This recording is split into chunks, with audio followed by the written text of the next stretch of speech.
NCERT का example number 7.5 page 244। इसमें आपको इंडक्टर एक दिया हुआ है और एसी सोर्स के साथ ये कनेक्टेड है। पहले करवा चुका हूं, फटाफट सब बच्चे इसका आंसर सोचें कि इसका आंसर क्या हो सकता है।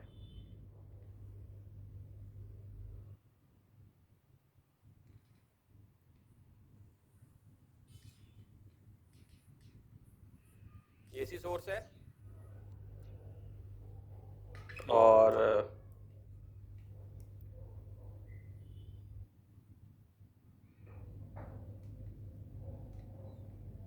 ठीक, ये स्विच क्लोज करते हैं, एक आयरन रॉड को इंसर्ट करते हैं into the interior of the inductor sorry, यहां पे।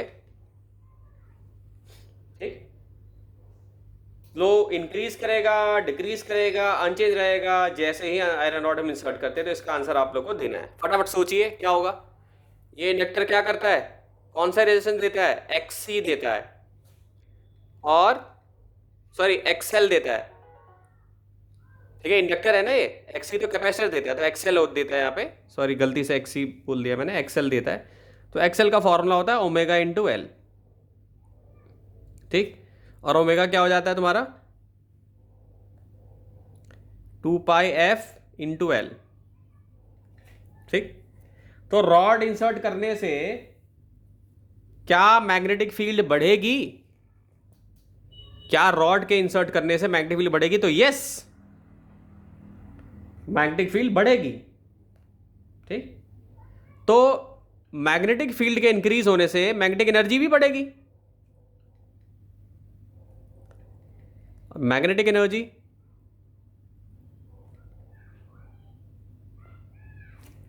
बढ़ेगी, इंक्रीज करेगी। और ये अगर बढ़ेगी तो एल भी बढ़ेगा, तो एक्सएल भी इंक्रीज होगा। इस एरो का मतलब है इंक्रीज करना। ठीक है,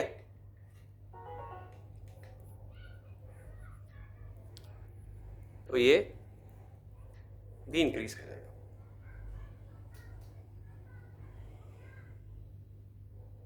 ठीक, तो एक्सएल क्या है, किसका एनालॉग है? रेजिस्टेंस का एनालॉग है। तो रेजिस्टेंस के बढ़ने से करंट पे क्या असर पड़ता है? करंट डिक्रीज हो जाता है ना। ठीक, so glow of the bulb decreases, glow of light bulb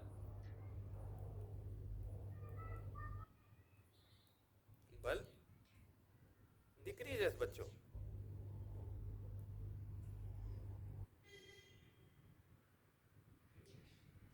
understood? Light bulb क्या करेगा? डिक्रीज करेगा। इसको लिख लीजिए।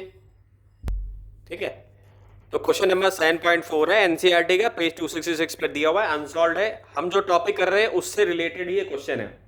क्वेश्चन क्या है, 60 माइक्रोफेरेड का हमें कैपेसिटर दिया हुआ है, सी दिया हुआ है हमें।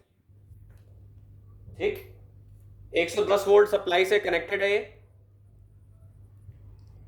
60 हर्ट्ज इसकी फ्रीक्वेंसी है। ठीक, तो आपको आरएमएस वैल्यू ऑफ करंट निकालनी है।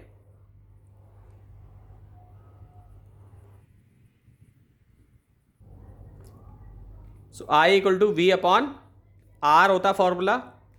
ये वोल्टेज आपको ये वाली दी हुई है, और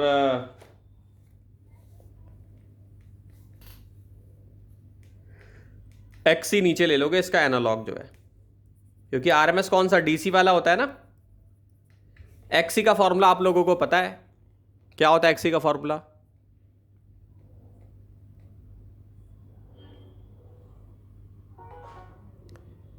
1 अपॉन ओमेगा सी। तो उसको क्या ले सकते हो, 1 अपॉन 2 पाई एफ सी। वीडियो को रोककर अपने रजिस्टर में सॉल्व करके देखो कितना आ रहा है आंसर। ठीक, तो एक्सी कैसे निकलेगा? 1 अपॉन 2 पाई के वैल्यू 3.14 और फ्रीक्वेंसी कितनी हो जाएगी 60 इंटू 60 इंटू 10⁻⁻6। ठीक है, कैपेसिटेंस भी तो इतनी दे रखी है ना हमें 60 है, तो ये क्या हो जाएगा, म्यू का मतलब क्या है 60 इंटू 10⁻⁻6, ये हो जाएगा 60 इंटू 10⁻⁻6 हो जाएगी।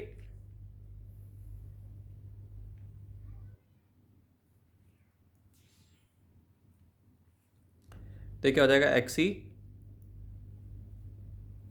1/2 इंटू 60 इंटू 10⁻⁻6, तो कितना हो जाएगा 44.23 ओम।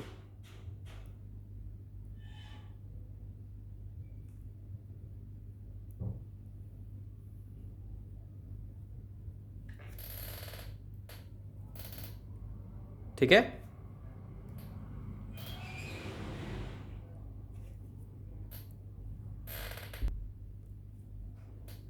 तो XC की वैल्यू आ जाएगी 44.23 ओम आ जाएगी। अब वोल्टेज हमारे को ये जो दी है ये VRMS वाली है, ये जो वोल्टेज है ये भी VRMS वाली है 110। ठीक है, तो ये फॉर्मूले में इसको VRMS पे ही लिख सकते हैं हम। ठीक है, तो ये कितनी हो जाएगी तुम्हारी 110 और अपॉन XC की जगह पे क्या हो जाएगा 44.23। इसको सॉल्व करेंगे तो क्या आ जाएगा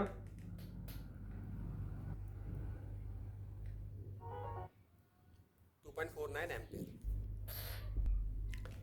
AC voltage applied to series LCR circuit, यानी कि अब की बार हम ये इफेक्ट देखेंगे कि अगर हमने इंडक्टर को, रेजिस्टर को और कैपेसिटर को, तीनों को एक साथ AC सोर्स के साथ अगर अप्लाई कर दिया तो हमें कैसा इसका फेज डायग्राम हमारा बनता है, और इससे फिर हम इम्पीडेंस निकाल सकते हैं बच्चों। ठीक है, तो हम डायग्राम पहले इसका ड्रॉ कर लेते हैं इजीली। ये जैसे मान लो ये हो गया तुम्हारा, ये हो गया, ये R लगा दिया मैंने। इस केस में भी सबसे पहला वही हम वोल्टेज जो लेंगे, जो ये जो हमने AC सोर्स लगाया, तो वोल्टेज हम क्या लेंगे हम VM साइन ओमेगा t, ये वोल्टेज हमने इसमें लगाई हुई है। ठीक, LCR सर्किट को AC सोर्स हमसे, ये हमारा AC सोर्स है।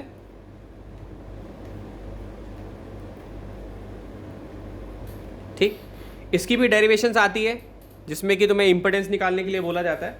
So if Q is the charge on the capacitor,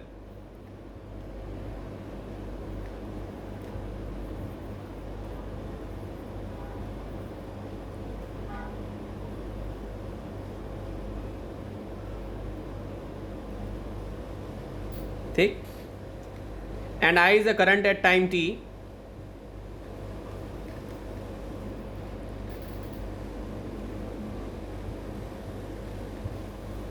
the current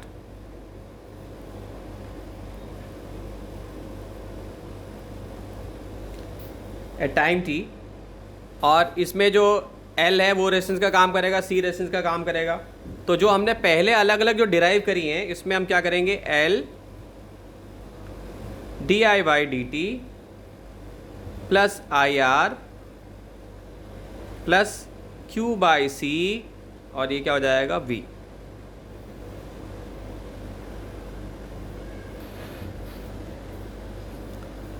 so L di/dt plus IR plus Q/C equal to V, ये हमारी इक्वेशन बन जाएगी। और ये कहाँ से आई है, फ्रॉम किरचॉफ्स लूप रूल, क्योंकि किरचॉफ रूल क्या आता है, सिग्मा V हमें लेना होता है, समेशन लेना होता है। So from Kirchhoff's loop rule, समझ में नहीं आया क्या चीज बेटा, ये क्या होता है, V इक्वल टू IR होता है रेजिस्टेंस के केस में, होता है ना। और जब शुरू के चैप्टर पढ़ाए थे तो Q इक्वल टू CV पढ़ाया था, तो यहाँ से वोल्टेज क्या आ गई, Q/C आ गई। ठीक है, और ये भी क्या है, ये तुम्हारा क्या है, L क्या है तुम्हारा, ये भी एक रेजिस्टेंस ही है, और ये क्या है I, तो V इक्वल टू क्या होता है IR, यानी तीनों इक्वेशन में हमने V इक्वल टू IR ही लिया है। यहाँ इंडक्टर की वजह से रेजिस्टेंस आ रहा है तो वो उसको ले लिया हमने। ठीक है, सारे ही वोल्टेज ऐड होकर सिग्मा V बन रहे हैं। ठीक है, तो इस सर्किट में हमने देखा था कि रजिस्टर, इंडक्टर और कैपेसिटर ये तीनों सीरीज में थे, तो यहाँ पे जो AC करंट होगा तीनों के लिए सेम ही होगा, समान होगा। सो I इक्वल टू क्या लिख सकता हूँ, IM sine omega t plus five, जिसमें फाइव क्या है तुम्हारा फेज डिफरेंस है। फाई क्या है? Phase difference. ठीक, तो अब हम इसका फेजर डायग्राम बनाएंगे। तो पहले हम क्या ले लेंगे, VL VR VC से रिप्रेजेंट करेंगे। ये VL से हम क्या रिप्रेजेंट करेंगे, वोल्टेज अक्रॉस L। VC से क्या रिप्रेजेंट करेंगे, वोल्टेज अक्रॉस कैपेसिटर। VC से VR से करेंगे वोल्टेज अक्रॉस रजिस्टर। ठीक है, तो ये क्या है, वोल्टेज अक्रॉस L,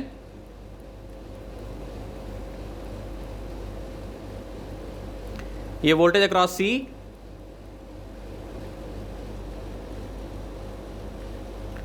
ये वोल्टेज अक्रॉस इंडक्टर।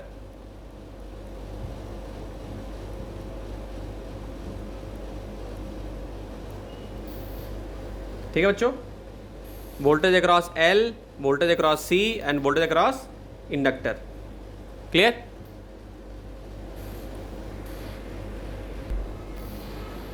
तो ये तीनों हमने voltage across L, voltage across C, voltage across inductor लिख लिया। ये हमने फेजर डायग्राम बनाया है। तो बच्चों अगर आपने स्टार्टिंग से क्लास अटेंड करी है तो आपने ये देखा कि सबसे पहला वाला जो हमने बनाया था, सबसे पहला वाला जो हमने फेजर डायग्राम बनाया था रजिस्टर के केस में, वो दोनों फेज में थे। तो उस समय हमने क्या बनाया था, ये बनाया था ना।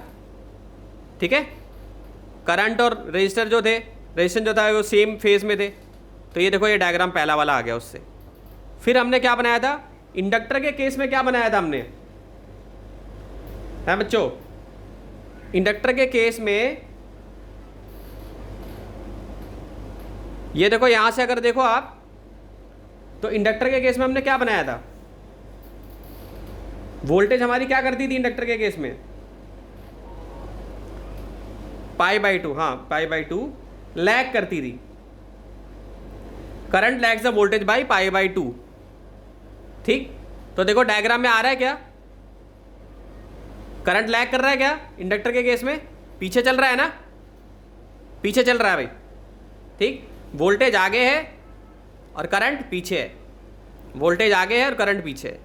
कैपेसिटर के केस में क्या पढ़ा था हमने, कैपेसिटर के केस में हमने क्या देखा था कि करंट आगे है और कैपेसिटेंस पीछे है। तो देखो ये आगे है, ये आगे है ना करंट, और ये पीछे। तो इस तरीके से याद रखना है, यानी जो हमने पहले तीनों अलग अलग पढ़े हैं, जब हमने एसी को रजिस्टर के साथ, रेजिस्टेंस के साथ अप्लाई किया, फिर हमने इंडक्टर के साथ अप्लाई किया, फिर हमने कैपेसिटर के साथ अप्लाई किया, तो तीनों का मिश्रण है ये। ठीक है, तो ये सीधा भी एक नंबर में आ सकता है कि LCR का आप फेजर डायग्राम ड्रॉ करके दिखाओ या रिलेशन बताओ VL, VR और VC का। इसको बना लीजिए आप लोग। ठीक है, पहले समझ भी लो। तो ये हमने फॉर्मूला पहले पढ़ा हुआ है, V = IR, V = IXC, V = IMXL, यानी वोल्टेज = IR के तरह से हमने इसको लिख लिया। नेट वोल्टेज देखेंगे तो VL + VR + VC हो जाएगा। ठीक, अब अगर ध्यान से देखो तो VC और VL जो है इस तरीके से है। ठीक, और always along the same line.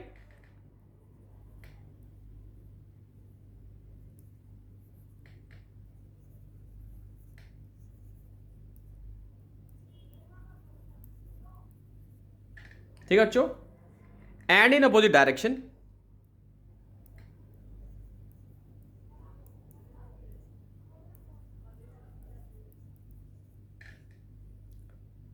तो इनको सिंगल फेजर में कंबाइन कर सकते हैं, यानी ऐसा ले सकते हैं VC + VL। भाई हर बार ये घूमेंगे तो घूमने के वक्त क्या होगा, जब ऐसे ये रोटेट करेंगे तो हर बार ये सीधे ही आएंगे। तो इनको कंबाइन करके ऐसे लिख सकता हूँ VC + VL। ठीक, तो मैं इसको ऐसे लिख सकता हूँ मैं, यानी इन दोनों को कंबाइन कर दिया मैंने, तो इनका मैंने ऐसे एक डायग्राम बना दिया VC + VL।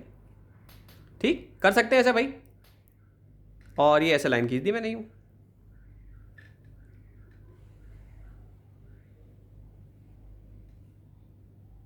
ठीक है, इसी तरीके से इनका जो मैग्नीट्यूड निकलेगा, सिंगल फेजर में हमने कर लिया, और जो मैग्नीट्यूड होगा वो कितना होगा,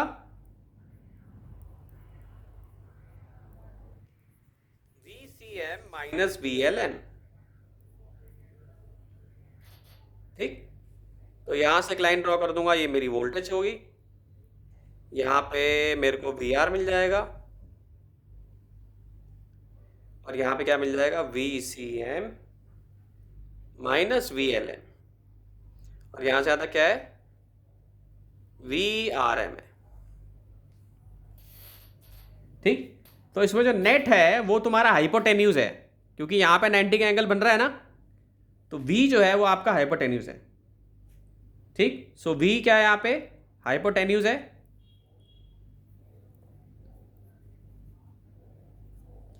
यानी इनडायरेक्टली क्या है, रिजल्टेंट है, तो उसको क्या बोला गया है भाई, वी एम बोला गया है। ठीक, और ये रोटेट हो रहा है ऐसे, तो यहाँ पे क्या बोला जाएगा, ओमेगा टी, और यहाँ से यहाँ तक क्या बोला जाएगा, इसको बोला जाएगा फाई। ठीक, फेज डिफरेंस। तो पाइथागोरस थ्योरम अगर हम अप्लाई करें तो ऐसे लिख सकते हैं फ्रॉम पाइथागोरस, भाई पाइथागोरस थ्योरम क्या होती है, H square equal to P square plus B square.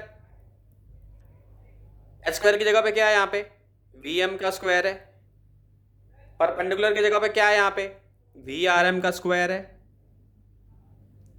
ठीक, और इसकी जगह पे क्या है, we C M minus V L M का स्क्वायर है। ठीक, वी सी वी एम का स्क्वायर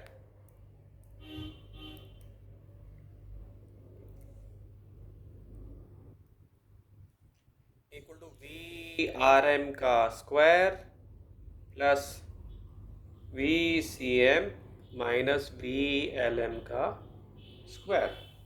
सो वी एम का स्क्वायर क्या हो जाएगा,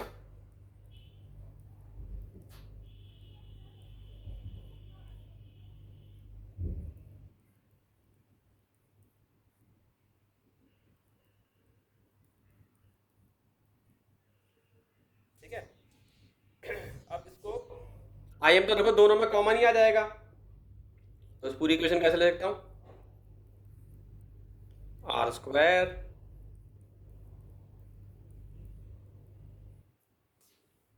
का स्क्वायर, स्क्वायर लिख सकता हूँ वी एम का स्क्वायर।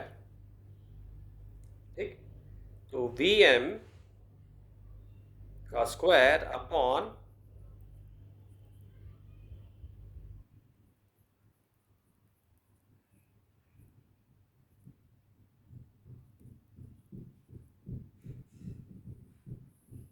क्या आ जाएगा, तो क्या हो जाएगा तुम्हारा वी एम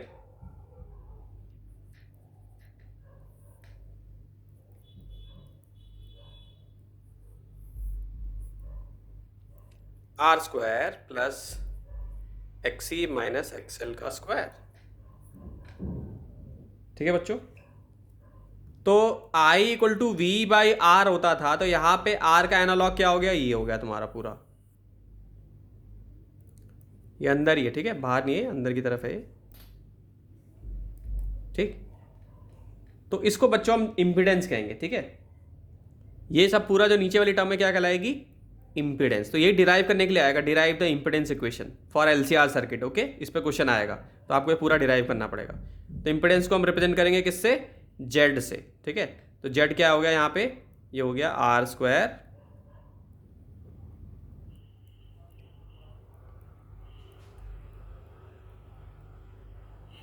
ये इम्पिडेंस हो जाएगा, इसको लिख लीजिए। तो इसका जो इम्पिडेंस डायग्राम होगा तो इस तरीके से बनेगा।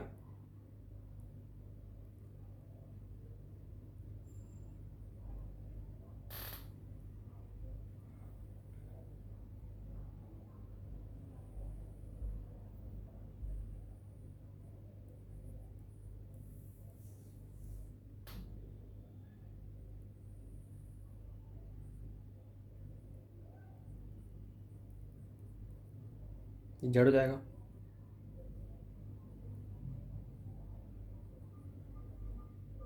ये फाई हो गया। ठीक, तो सीन्स क्यों हमने ऐसा ही फाई इसके बीच में क्यों लिया, क्योंकि हमेशा आई जो है पैरेलल होगा फेजर वी आर के। ठीक है, since phasor I is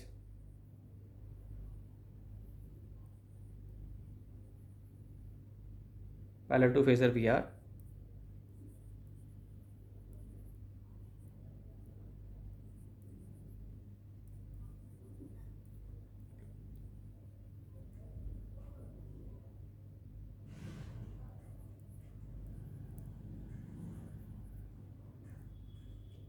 is the angle between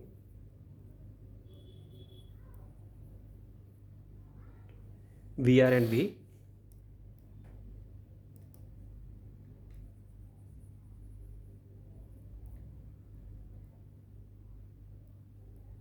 इसलिए हमने ये पोजीशन पे इसको लिया है। अब tan थीटा क्या होता है? परपेंडिकुलर अपॉन बेस होता है। सो tan फाई हो जाएगा परपेंडिकुलर अपॉन बेस। यहाँ पे परपेंडिकुलर क्या है? एक्स माइनस एक्सएल है, और नीचे यहाँ पे क्या हो जाएगा? बेस की जगह पे आर हो जाएगा। क्लियर है? इसको लिख लीजिए।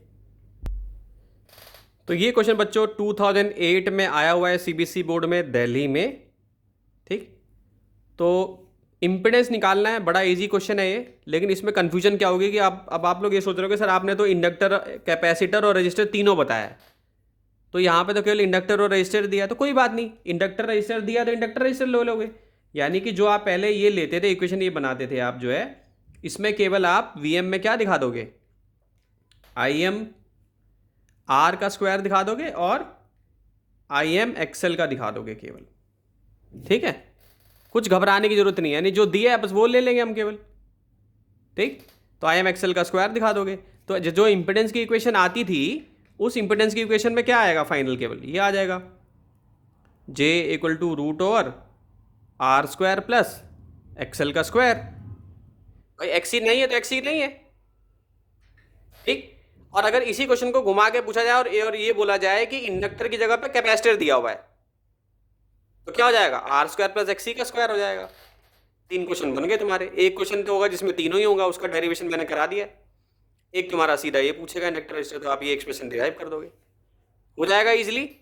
करके देखो एक बार रजिस्टर में सब लोग। तो अगर एक्सी बड़ा हुआ तो फाई पॉजिटिव आएगा, सर्किट प्रीडोमिनेंटली कैपेसिटिव होगा। ठीक, अगर एक्सएल बड़ा होगा एक्सी से तो फाई क्या आएगा? नेगेटिव आएगा। इस पे भी एक एक नंबर के क्वेश्चन आ सकते हैं। ठीक, फाई क्या आएगा? नेगेटिव आएगा। और सर्किट क्या होगा? प्रीडोमिनेंटली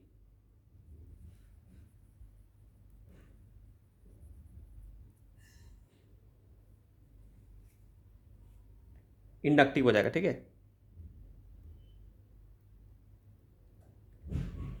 ठीक है बच्चों। अब अगर मान लो एक्सी से बड़ा एक्सएल है, इसका फेजर डायग्राम अगर हमें बनाना है तो हम इस तरीके से इसको ड्रॉ करेंगे।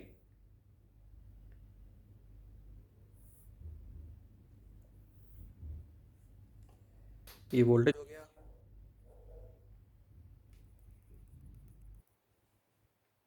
ये करंट हो गया,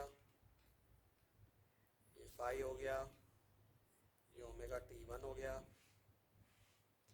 ये आई हो गया।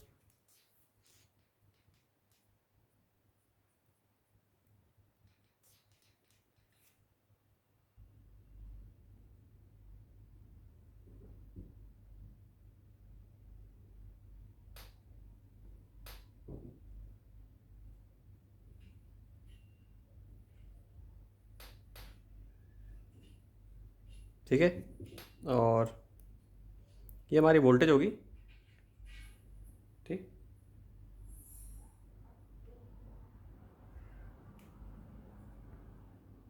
यहाँ से ये नीचे आएगा।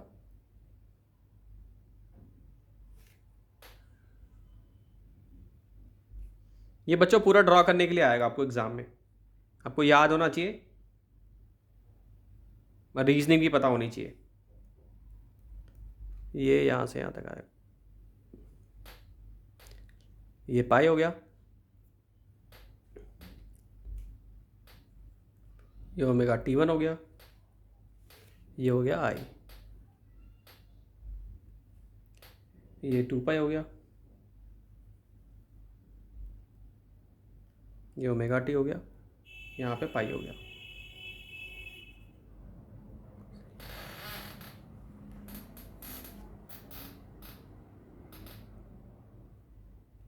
ठीक है, इसको बना लीजिए।